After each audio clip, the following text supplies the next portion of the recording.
Hello everybody, and welcome to this session of the Digital Classicist Berlin. Today it is my pleasure to introduce the invited talk of this edition. And before we start, I will give you the usual words of advice on what's going on. This seminar is being recorded, and the talk, as usual, will be followed by questions. But just remember that the question and answering session is also being recorded. So if there is something that you want to ask but you don't want to be recorded, just save your question for private conversation later on. The talk will be followed by refreshment, and we kindly ask you to sign the attendance list. And in case you want to be signed in the mailing list to get reminders of the next events, please do so over there. Another reminder is that as last year, these seminars go on every 2 weeks, and the venue is alternating. Today we are here at the Vegan House, so next time we will be at the Topoi House, also in Dallas. So that being said, it is my pleasure and my honor to introduce the invited speaker for this year, Professor Gregory Klein. Professor Gregory Klein is also a PhD from Harvard University in classical philology, professor of classics at Tufts University, since 2013, I guess, holder of the Humboldt Chair of Digital Humanities at the University of Leipzig. His titles and his merits in the fields are simply too many.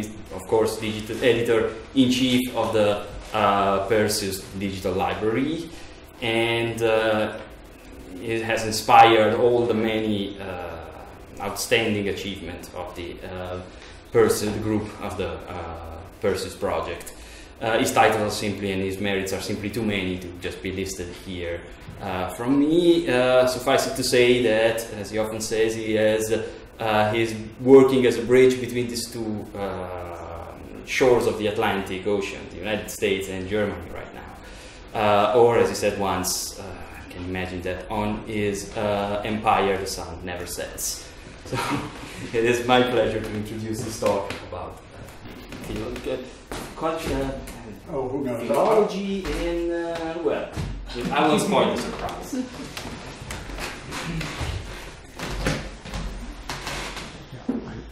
How do you say an overflow crowd? Überfluss.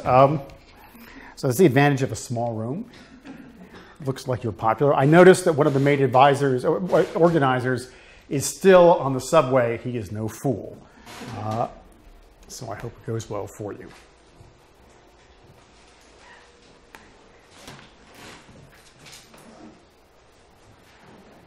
Okay, now die Sprache von diesen Vorträgen ist Englisch, und das werde ich benutzen.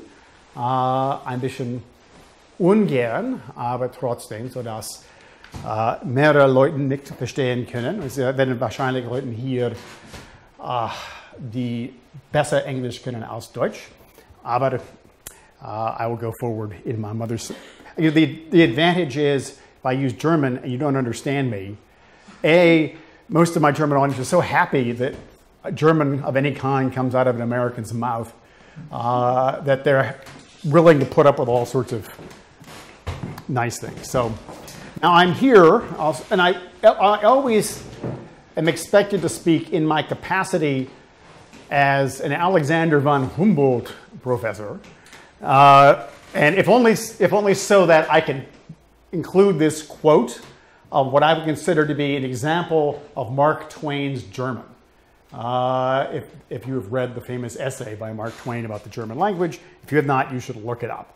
And for those of you who do not wish to wade through the German, Humboldt professors are expected to contribute to enhancing Germany's sustained international competitiveness as a research location in consequence of the award. And I like to say when I'm speaking in the United States that I'm in fact a paid agent of a foreign power, which is a phrase from Cold War and of war and spy movies of various kinds, quite literally so. So it is my job to do what I can to contribute to the advancement of my area of specialization, whatever areas I can. And so I'm going to begin with some figures characterizing Altertumswissenschaft in Germany and the United States, which I collected early this summer. And you can make with them what you want. I put these out here, and at some level, I'm here to help, but I'm not. I don't make any decisions on these things. So one thing to point out, where professor doctors of Altertumswissenschaft got their degrees, and I believe we have something like 98% of the philologists come from Germany, Austria, or Swiss-speaking Germany.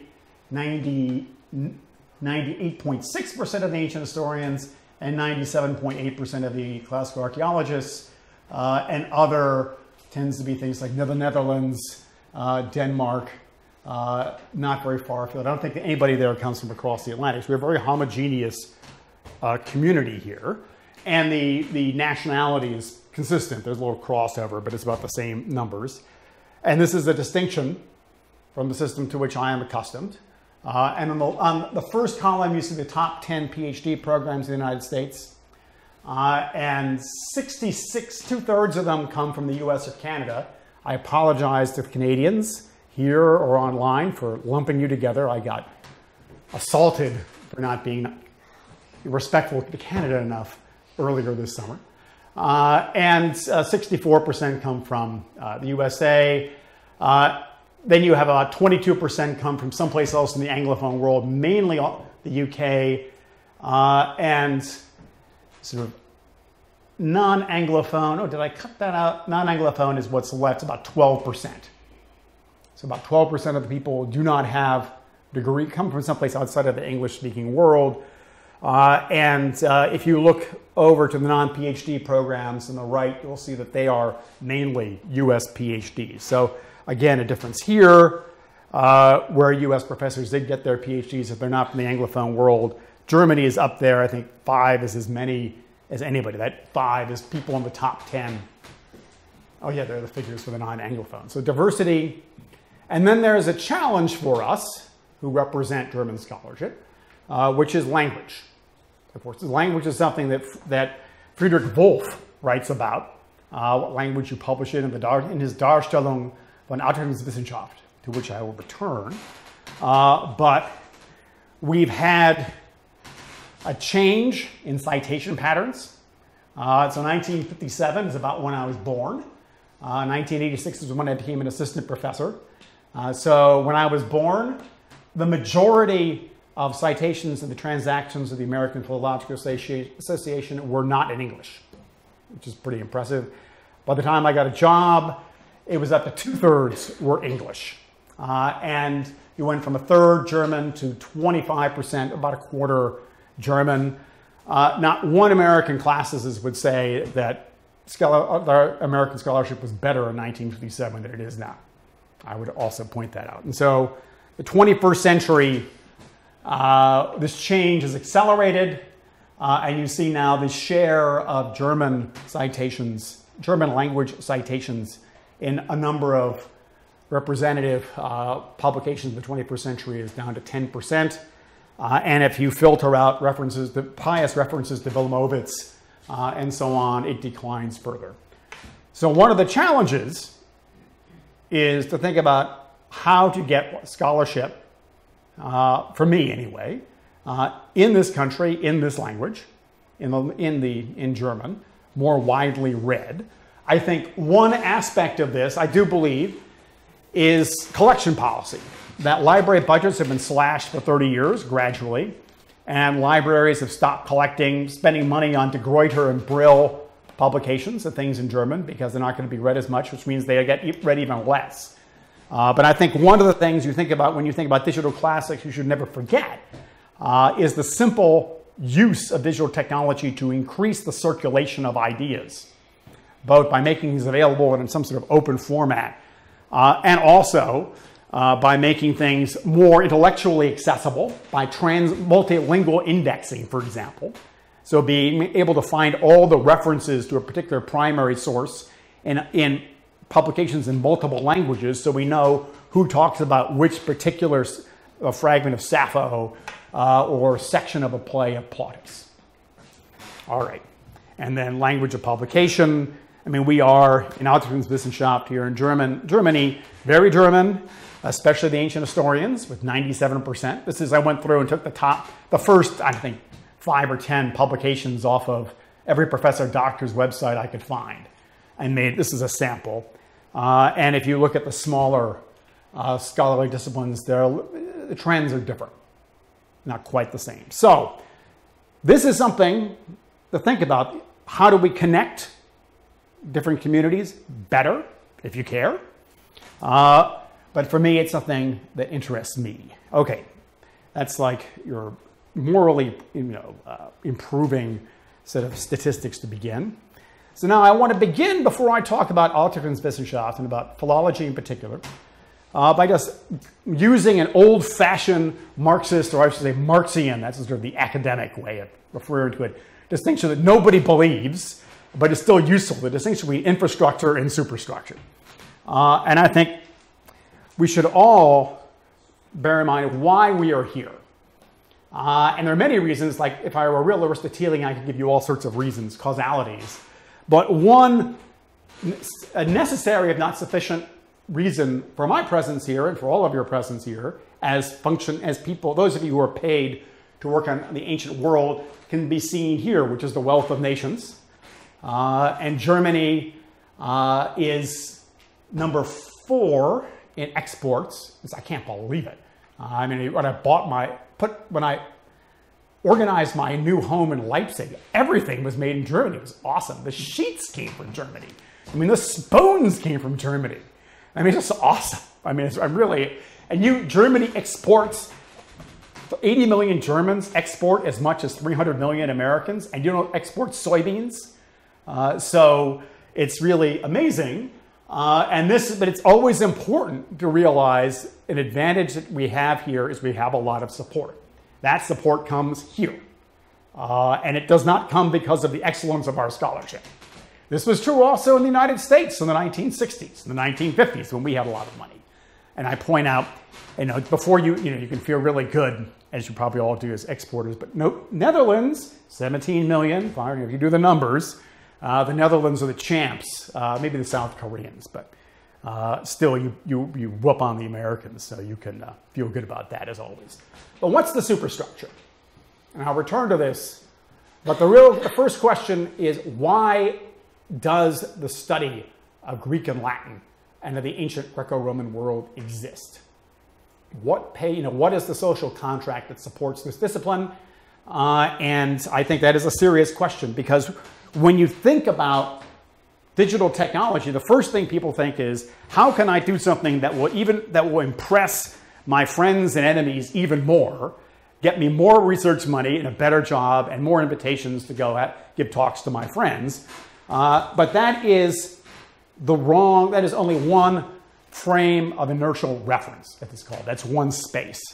The real question, I think, is, to what extent do digital technologies affect the way in which the actual study of the Greco-Roman world as a whole contributes or can contribute to society, and thus, to what extent does it affect the social contract upon which salaries and research support depend? Now, in the United States, one thing, we don't actually live off of this. We teach big courses in English translation, and we use those as to subvent our language classes. And this is really, for some of us, the goal is going to keep the study of languages alive. Remarkably, the numbers did not change from like 1968 to 2009. These are post-secondary students enrolled in courses of Greek and Latin.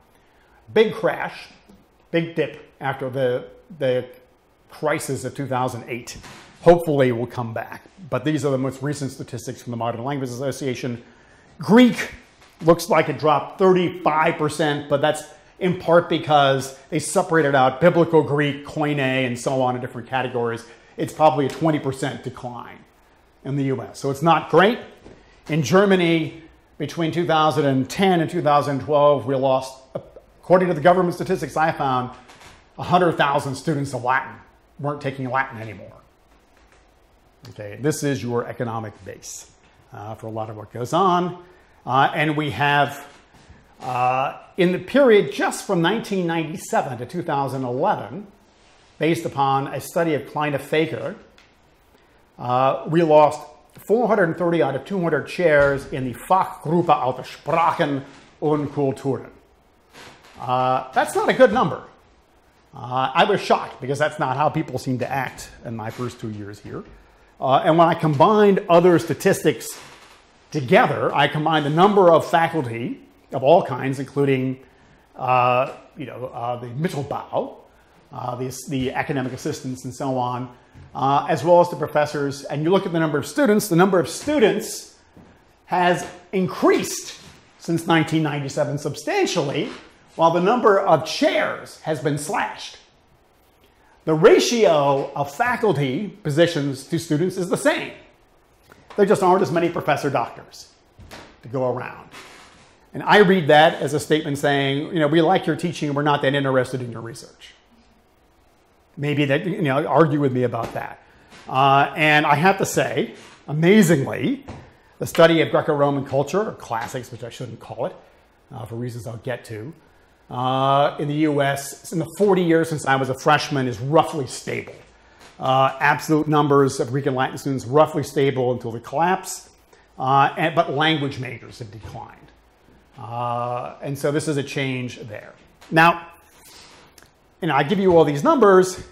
I'm sure that most of you would be delighted to make fun of my Republican colleagues in the United States, as I fear I would too, who deny the importance of climate change.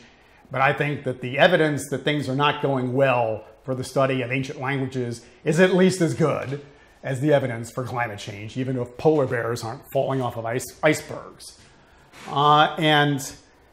Here is an apocryphal quote. It actually, I don't believe, was actually said by Einstein. People will attribute it to him in the sort of heptasophoi genre, the seven wise guys genre that never dies. So insanity is doing the same thing over and over again and expecting different results. So if we believe that digital classics is fabulous because we can write ever more brilliant publications for maybe our open access PDF articles and books, and that we do more of the same, we will reverse the change. That may be possible, but I don't find that to be compelling. I think we really need to think differently. Now, my own work, when I became a Humboldt professor, normally when I write a grant proposal, the trick is you write a proposal about something you've already done, and then you take the money and you do something you actually would like to do in the future that doesn't necessarily look a lot like what you were given the money for. This is the way it works in the US, and everybody knows how it works. And I guess it doesn't work like that with the DFG. But I had took the fun out of it somewhat. The Humboldt Foundation said, okay, here's a lot of money. And they said, now tell us what you want to do with it afterwards. And if you change your mind, just tell us what you're doing. So the fun of having to maneuver how to spend your money is taken out. But my decision was, I was very interested in this term philology. To a large extent, I was responding to a very depressing change in the United States where my professional association changed its name from the American Philological Society, Association, excuse me. We put these things up on the train. Always something. American Philological Association in favor of the Society for Classical Studies, as if a group of an American organization was the Society for Classical Studies, and as if the study of Greco-Roman culture constituted the sum of classical studies. So there are real problems with this. But I was mainly concerned that the concept of philology, which I find to be in broad terms not difficult to describe, but you could argue out the details, people given up on. And I think if nobody understands in the English-speaking world what philology is, and the usage in English is different, it is a good thing, because you can make up anything you want. Or you can come up with your new definition, which I won't do. And I should also say there is a wave of scholarship, a new book on philologies around the world, another book on the history of philology, and how philology in Germany influences a whole bunch of disciplines in the Anglophone world, and a very good conference at Penn, University of Pennsylvania last week.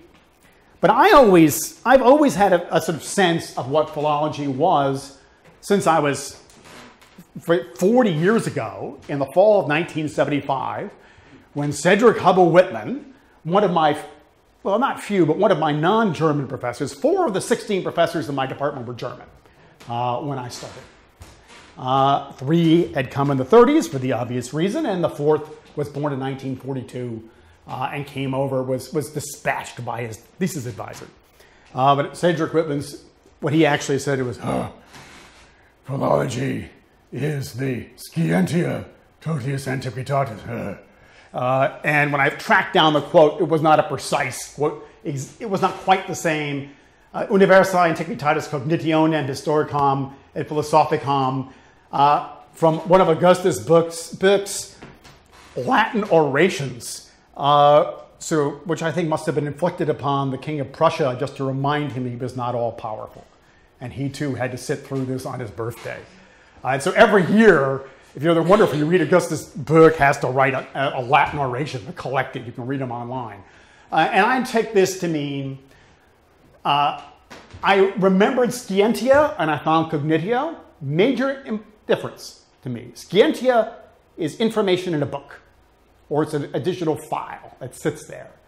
Cognitio only exists in a human brain. And that's probably not what he meant, but that's how I'm going to interpret it. That real philology does not exist if your stuff molders away in a library. It only exists if it commands the imagination. And here it's sort of like Goethe, the best thing about the past is how cool it is, how much it excites people. Secondly, it is all of the past, which I would interpret, again, very much differently from as classical China, Mesopotamia, Egypt, anything you can find. And Historica et Philosophica. Historica I would paraphrase as the stuff that happens in the world. And Philosophica, the stuff that happens in your brain, or how we think about the world. So in other words, philology is the sum total of everything you can do to use Greek and Latin, to get Greek and Latin sources into people's brains to understand anything that happened or that was thought to happen. Using any method, any discipline. It includes reconstructing texts, but it would include anthropology, it would include the use of paleobotany, it would include anything that advances this general mission. It is not a neatly bound topic. It is an expansive set of practices defined by goals. And for me, this is what makes philology endlessly fascinating. It can never be boring if you understand it in this way. And I always come back to people like Burke and Wolff when I try to understand what's happening now to see what they thought at the time. So I think one of the comments that people often make, and I hear this here, I hear in the US also, too much emphasis on the how and not enough on the why of technology. We need to theorize. In Germany, we speak of hermeneutics. Nobody talks about hermeneutics except theologians in the English-speaking world. They speak about theorizing, and they read French to do it. If you look at the citations, that's, insofar as they read anything, 15% of the citations and the most things like the Shakespeare Quarterly are to French. That's their main second language. Okay, so the big question is not rethinking the foundation of how scholars conduct their research. That's a secondary question. It assumes anyone cares about that research. The first question is, of course, what does it do? What are the implications for why that discipline, why that study should so exist. And I'll go back to how Friedrich Wolff talks about this. Why do our fields exist and so on. I'll skip through these slides. These two questions. How does digital philology change what we can contribute to society? And how does the nature of our research change? They are complementary. They are not sequential. They work simultaneously and influence each other. But you must ask them both, I think. Now, when we face challenges, here's an example of a letter by my colleague, Franco Montanari, esteemed, distinguished Italian philologist who works on the Scholia of Homer. And here he responds to a rather catastrophic for us change in French educational policy where people are not required, as many people are not going to take Greek and Latin at an early age as did before. And this caused a big uproar, and the argument was, oh my God, if you don't have 8th graders studying Greek, what will it do to the high standard of French scholarship in the world on this field, in this field? And it had, of course, as far as I know, no effect because it did not make the case or ask the question of why anyone would care or why that scholarship would matter, which clearly people here don't seem to believe. And in the United States, this is one of my favorite statistics. Here I'm beating up on the US. I don't think we do much better. There was a survey of what counted for tenure in various humanities departments by the American Academy of Sciences.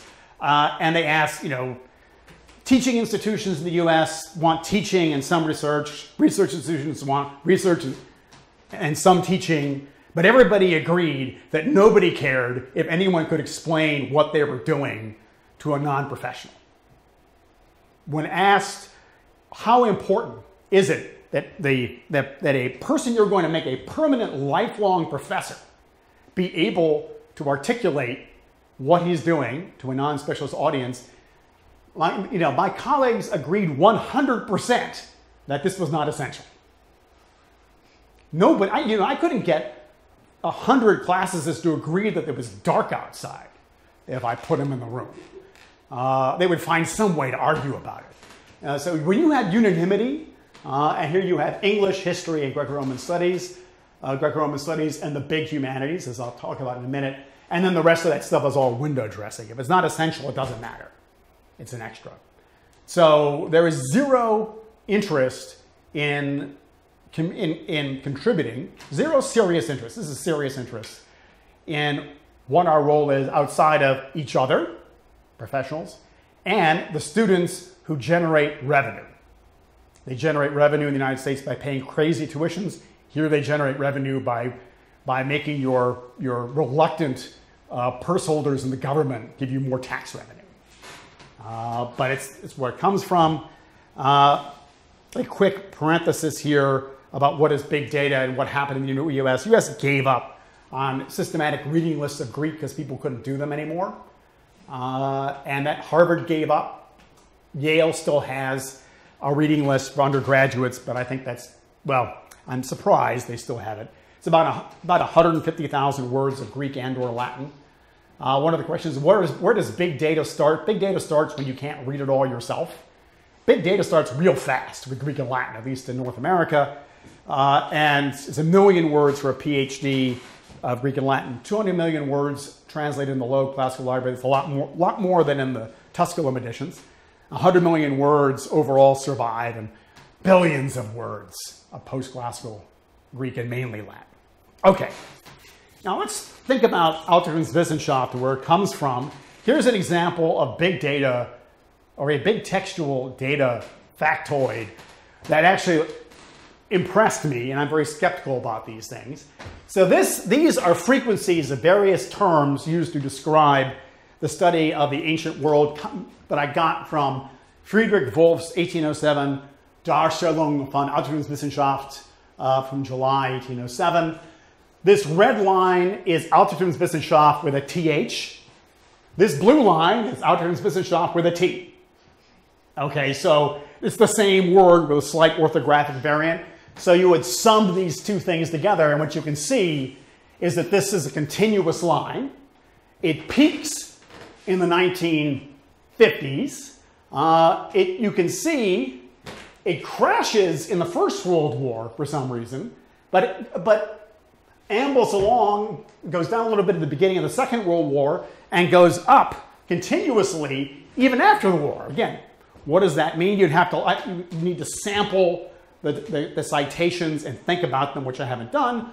But you can also see this term emerges from virtually nothing about 1807. This is Wolff's essay. This is one piece of evidence, the evidence that needs to be considered, evidence that needs to be interpreted more fully, suggesting that at least in terms of the name, this name emerges at exactly this point in time. Now, Wolff was big at cultivating the legend of how he invented everything. He was the first student of philology. And he's kind of like the heroic father of Altertumswissenschaft. It's a little more complicated than that. But at least the name, he probably did achieve that. Now, what also is happening in July 1807? I assume those of you, at least those of you who are Berliners, your heart should be sad when you think about this year. And there's a real weird confluence between the production of this work and other historical events that take place. So 1807 was also the time that Napoleon came as a visitor to Berlin. And in fact, he first paused in Jena to meet the Prussians. He couldn't believe the Prussians were meeting him alone without any allies. He thought that was funny, and it turned out didn't go very well. After the Battle of Jena, he shows up shortly thereafter at Halle and informs which is part of Prussia at the time, a little island of Prussia, and informs Wolff and all the other faculty that there's no longer a university, please go away. And he turns the university into a field hospital. And when he's done with that, just to make a point, he turns it into a stable. So Wolff uproots after having lectured on philology and Altertumswissenschaft for years. He leaves as a refugee for Berlin, and unfortunately for him, Napoleon follows afterwards, hot on his heels, and the King of Prussia moves as fast as he can, as east as he can, in East Prussia, as far as you can go without getting into Russia itself. And Napoleon advances, and finally things slow down. And meanwhile, Berlin is occupied. The French, it's not, one of the 20th century horrible occupations, but the French troops cordially break into the Prussian Academy of Sciences, where Wolff works, and steal plates of books and so on every so often, and make themselves unpleasant. So Wolff is there with no books, a refugee in occupied Berlin. And it's at this point that he composes his vision of Altertumswissenschaft. And he writes up ideas he's been talking about for 15 or 20 years, but they get their final written form in this extraordinary historical moment. And it concludes July 2007, the Treaty of Tilsit, one of the great humiliations ever of Prussia. If you were living in Dusseldorf, it wasn't so bad, maybe, but at that point. But this terrible moment where this peace is negotiated on a barge between Russian territory and Prussian territory. The Tsar is there, Napoleon is there, and the King of Prussia is allowed to serve biscuits or something. The King of Prussia is not treated well. And Napoleon almost eradicates Prussia as a political entity. And reportedly, I'm not an expert on this, but reportedly the Tsar kept him from doing so. So Prussia was just cut in half. As many of you know this better than I do. I'm just discovering some of the details. And at this point, the idea is, well, we're not doing very well as a political military power. We're going to be a Kulturmacht. And they look to their scholarship as a way to define themselves. And it is this same month that Wolff signs this foundational document in envisioning Altertumswissenschaft in July 1807. And he has a dedication to Goethe, and it's not just a short dedication, it's a long dedication at length. Goethe, who was woken up in the middle of the night on the day of the Battle of Jena, I'm sure many of you know, had kind of a hairy time of it. And it is, of course, this Darstellung is written in German. It is not written in Latin. It is an assertion of national identity. And when Wolf sums up, what he's doing in the study of the Greco-Roman world, he says, well, of course, there's only one way to justify the expense that goes into our discipline. It is if we provide eine Nationalbildung of great meaning. And that's what helps shape the role of Greco-Roman education, Greco-Roman study in German institutional culture, and indirectly in the United States, because we follow Germany, which is another story I won't talk about. And you get all sorts of weird things. How many of you have been to the Pseudo Parthenon in Regensburg, where Germans are killing Romans? And there's a weird, mind-blowing, sort of postmodern thing. It's quite cool. And you also get, things go a little off the rails too. One of your last, one of the canonical great German classicists, Eduard Schwarz, ends up as a supporter for Alfred Rosenberg's Kampfverbund für deutsche Kultur. I don't know how many of you are familiar with this particular organization, but what I read was that he was elected president of the Bayerische Academy of Wissenschaften, but was so conservative that Goebbels kicked him out. So too conservative for the Nazis. They put somebody else in his place. And the Kampfverbund für deutsche Kultur was somewhat savagely anti-Semitic. So not a good place to be. So you get little, this has this association of the nation with Greco-Roman culture can teeter into nationalism as well. Now, at this point, I want to emphasize a really general concept that I did not understand. I sort of felt it. I responded to it all the time for decades. But I only did it really become clear as I was able to compare Germany and the United States, and I lived in both places. And I kind of understood, saw things a little differently. And it's what I would call the big humanities. And we have, big this, big that, the big humanities. And the big humanities are quite clear. And I think they would be the same based on enrollments, probably everywhere. And so you have three basic subjects, and they're in slightly different order. In Germany and the United States, you can see there's three big disciplines and there's a drop-off. Three big disciplines and there's a drop-off. That's why I give you five. So you can see there's a cluster. So every nation state has the big humanities, which do three things. They make sure that everybody, they make sure, we're not always that successful. They do their best to get everybody to master one or more national languages. You can be Switzerland and have multiple national languages. You can be the United States and aspire to have one national language. We really should have two. But or you're France and there's only one French anywhere in the world. Even if it's spoken in Canada, it's just wrong, as I guess has been recently asserted. So there's the language.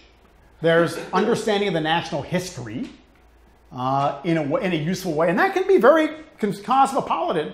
I think if you look at the way our colleagues in Germany many of them have received refugees, that's people responding to how they have understood their history. And it's a pretty fabulous example of education doing what I think to be really moving things. But how do you understand history, your history, so you think about the future in the present, which is a terribly important thing. And then the third thing is such languages as you need to know so you can go, in the case of Germany, export stuff all over the world and be really rich, or in the case of the United States, so you can run around and start terrible wars and blow things up and destroy financial systems and so on. Those are the three subjects. We are no longer we students of Greco-Roman history or culture are no longer a big humanities. But that's what the big humanities are. The problem with the big humanities is they do not depend upon the quality of their research for their existence. So if there's biology, if you're doing a MINT discipline, math, Informatik, Naturwissenschaften, Technologie, STEM in English, if your biotech is no good, you do not make money. So there's kind of a control there. Here, you know, if your history, your local history is no good, nobody reads it anyway.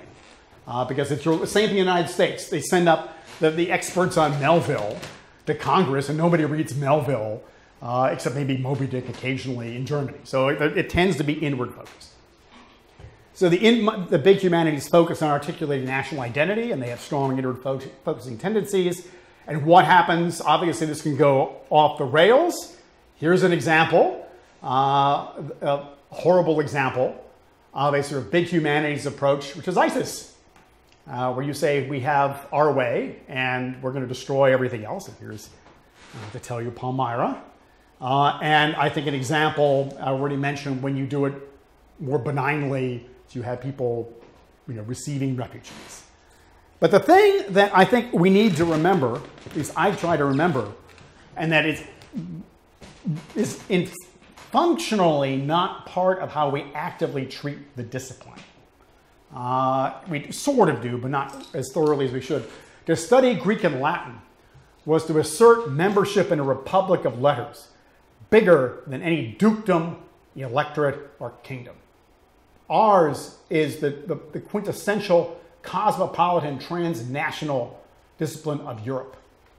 Ours is the discipline, Latin and Greek, particularly Latin, are the spaces in which the idea of everything good in Europe emerged. A lot of bad stuff too. But this republic of letters is sort of a foundation, an intellectual precursor to what remains one of the great miracles of human history. I mean, for all the fact, it doesn't work, problems, lots of problems. Well, it's a lot better than it was 70 years ago, and so on. Okay, and I'll zip along. It's like 38 minutes. Try not to go too much longer. Here is an essay, a set of essays by some of the first Americans, first generation of Americans come to Germany. The first Americans came to Germany to study in 1815, 200 years ago. They had to wait for the Battle of Waterloo to be fought before they could cross over to the continent. A few decades later, some of them wrote up what they did. Wonderful description of Gottfried Hermann in Leipzig. I won't read it all. It's beautiful, though. Basically, there's 100 people stuffed in a room, and they all shut up. They hush when he stomps in his riding boots, throws his riding crop down, and is speaking in fluent Latin before his briefcase hits the chair. Fluent Latin. That's what he lectured in the 1830s. He wore his Ritterkreuz des Sächsischen Zivilverdienstordens with great pride and joy, according to Otto Jahn, and was a great believer in Germany as an idea, but he spoke Latin. And that is really, I think, a thread. So you've got Burke and starting to publish more and more in German, and really riding sort of a wave of German national identity, or whether if you want to call it nationalism. He's the progressive. He's the guy who founds 200 years ago, our first great inscriptional series. He's the one who believes, or thinks in the most scientific modern terms of the study of the antiquity, at least in the popular picture. It's not quite that simple. Gottfried Hermann, supposedly the old-fashioned guy who just wanted to deal with language and text, but he's the guy who uses Latin more than did Burke. Okay. So I think the real question, when you look at the technology, when you think about our methods, how can we help Greco-Roman culture contribute to the intellectual life of humanity? And if we rigorously apply this question, I think we're challenged to look beyond our own language and culture to humanity as a whole. And I think we've, at the university level, we're polylingual. I'm hier bin ich, ich spreche auf Englisch in Deutschland und jeder kann mich verstehen oder denkt, dass mich unterstehen soll und werde nichts darum sagen. You know, at least, and in theory, if you write something in German, my colleagues would pretend to understand it reading it. They probably wouldn't pretend to understand you speaking, unfortunately. It's our weakness. So we should be transnational, but they're not. When we say Klassische Philologie, and we mean Greek and Latin, think about it. That's kind of I think that's a problem. Maybe you don't have a big trade deficit with China, so maybe it's not a big issue for you. But you know, there's classical Chinese, there's classical Sanskrit, there's classical Arabic, there's classical Persian, there's a lot of classical stuff. There are 4. No, I think actually there's 6 classical languages, official governmental classical languages of India. There were 4, I think it's up to 6. And they have a definition of classical languages. So if we just say classics equals Greek and Latin, you're really back in the 19th century in you know, in cultural colonialism, because you're assuming those are the classical languages. I got my PhD from what is still the Department of the Classics, just in case you didn't get the point. Okay, and I think if we make this equation, it's a problem. And just in case you think I'm only beating up on Germany, I give you the Ku Klux Klan in the United States and a wonderful essay by the first Eliot professor of Greek at Harvard, who got his degree in Göttingen, first American to get a PhD in Göttingen, supposedly, who basically gives an essay, gives a graduation speech at my children's high school, where they would go 100 years later, where he says, basically, as inheritors of Greco-Roman culture, we deserve to get rid of the Native Americans and replace them with us. Nice speech. So the question I think we ask, and I'll wrap it up, is how do Greco-Roman studies contribute to 21st century Nationalbildung? What is it, if you don't contribute somehow to your national identity, you don't have much juice, you don't have much force, you don't have much purchase. Now that national identity can be a cosmopolitan national identity. It can be an identity rooted in Europe. It can be an identity rooted in globalism. It can be an identity of all sorts of things. It doesn't have to be nationalist in the 19th century way. I think Greek and Latin are necessary, but they're not sufficient. I'll remind you that just because we are supposed to speak English, French, German, and Italian doesn't mean we're not imperialists. Or just if I were to speak other languages, if you were Croatian, when we all spoke Latin, when literary discourse was in Latin, it was a better thing because you were equal with everybody. And we shifted to the hegemonic vernaculars, the small languages lost. And you had to choose between your mother language and using someone else's language to reach a large audience. Okay, blah, blah, blah, blah. We caved into national speaking. And I'll stop going through slides and I'll summarize because it's 6 o'clock. Basically, we've done a very good job, sort of a good job, being international at the university level. Not as good as we could. I think there's not enough circulation of people. I think in Germany we would be better off if we had more national diversity among our faculty. It's hard to do because you have to speak in German. So there are practical reasons to have German speakers dominate. But at the secondary school level, everybody studies Greek and Latin in their national language. And I don't think it's any different. It probably is no different in Germany than it was for me in the United States when I had my English textbooks and I lived in an English community. And I might have notionally understood there were people somewhere out there outside of the United States who studied this language, but I did not interact with them. So one thing we need to think about is how you can create a space for the study of Greek and Latin or Greco-Roman culture that is pervasively multilingual. People are on Facebook, they're multilingual. They are in a multilingual space. How do you support people so that when they're 12 years old and they walk into a Latin class, they're The German student is interacting with a Croatian student who's interacting with a Brazilian student who's interacting with someone in real time with whom they do not share a language. It's an interesting technical problem I won't get into. That's one thread. And another thread I'll finish off with is the idea of contributing, of opening up the field to contribution. The way I was raised to think about excellence in the study of the Greco-Roman world or any field, it was a kind of demonstration of virtuosity. The purpose of scholarship was to show how smart you were, which was affected by theoretically advancing your understanding of your field. And this can be wonderful, except when you reach the point where nobody but a few specialists can understand what you do and assess what you do. I think that the contribution of a field is more closely aligned to the degree to which members of society feel identified with that field, and the best way to do that is to have people contribute. And in fact, we now have thousands of manuscripts and millions of documents in Greek and Latin, especially post-classical, that no one has ever studied. The tradition of Greek and Latin is now visible in a way it never was before because many things are digitized.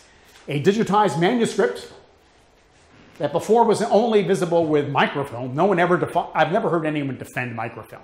People go on about, I like my book. I've never heard anyone say, I like my microfilm reader. Maybe somebody must, but when a manuscript is beautifully digitized and available under a CC license, its existence in the world is different. And annotating and explaining that manuscript becomes a task that's totally different than if nobody can see it. The most exciting project I've seen in the last 10 years is the Homer Multitext project at Holy Cross, Furman in South Carolina. Now I think it's in Leiden also, where 100 student editors collaborate to edit an incredibly complicated document with Scholia. And they are the experts on aspects of this. This has begun to transform the culture of Greek and Latin in these disciplines, in these places where people work like this. This is participatory culture, completely different from that which I had. And they now publish their stuff in GitHub. Again, if you really want to publish, you put your stuff in GitHub. And if you probably most of you don't even know what it is, but it is how you share data and documents that other people can work with. All right, so everybody studies their stuff in blah. Do I have a summary here? All right, and I'll finish with a couple of points. One is fantasy football. Do you have fantasy soccer? Fantasy soccer in Europe, you must. And why would I bring this up if it was really hot in here? And if you haven't fallen asleep, you're never falling asleep. And it's, I love it here. This is what we do. We have lots of stuffy rooms. And so why do I bring up football, fantasy football? Well, some stats. More money is spent on people running fantasy football teams than is generated by the actual National Football League. Now, what does that mean? Now, you say, oh, God, the Americans bringing in football. It's the end of culture. But I bring this in as evidence of people want to participate. People want to contribute. People want to have a sense of ownership. They care about that more, they care about that more than the original. If you have an open space. You want to have a compelling original to work with, but then it's when people can do something with it. And that's why I bring this up. Right now, you have millions, the average fantasy gamer spends 3 hours per week managing a team with 23 million players. Well, how about the 3.5 million students of Latin today, 20 years from now, spending 3 hours a week working on Greek and Latin when they grow up? You think that's impossible? I don't think so. I think that's one way to think about it. And finishing topics of research. What are research topics now? They're not the research topics I would have thought about 30 years ago. And if you really want to advance the study of Greco-Roman philology, for example, personalized hermeneutics. So when you think about hermeneutics, is if you had the absolute knowledge of everything and understood it all, would this piece of, what's the foundation of this statement that doesn't advance our understanding? And that doesn't scale because, it gets too specialized. I think it's personalized hermeneutics. What can people understand? Say, you give someone an inscription, you give them a Greek vase, you give them a poem from the Greek anthology. What do they get out of it? What happens in their heads? What's going on? That is the kind of hermeneutics we need to think about, as well as everything else. Theorizing the social contract, or the study of the past. Not something my colleagues, I think, are much fond of. They usually get mad at me when I say we should think about this. Citizen science and global citizens. If you're doing classics, and it includes classical Chinese, classical Persian, Sanskrit, and so on, as well as Greek and Latin, you can't just do it with people from Europe and North America.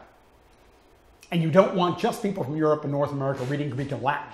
You want people in Tehran helping us read classical Persian, and you want us maybe working with people reading Herodotus in Tehran.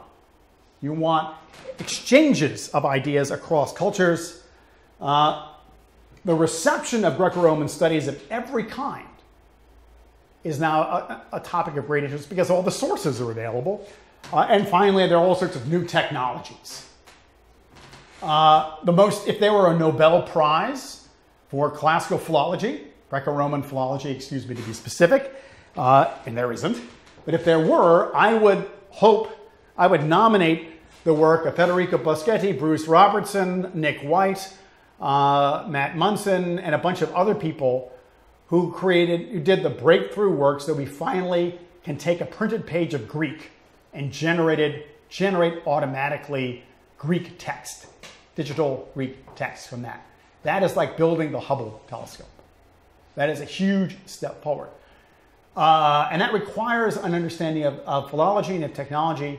It's not a research topic I would have imagined when I started as a PhD student in 1979, I have to tell you. And yet it is fundamental. And the most important, nothing else anyone has done. I'd be surprised if I'm gainsayed in this, if not rhetorically historic, then in the future. The biggest advance we have is this one kind of change where we can get text out of pages. That challenges me at least, to rethink what it means to be a classical philologist, to rethink what it is we do, how we contribute, what matters, what we prioritize, what our field looks like. That's the kind of thing I think that you engage in the digital Classicist Berlin, when you're looking at the new methods and questions that can reinvent our discipline for better or for worse. Thank you very much.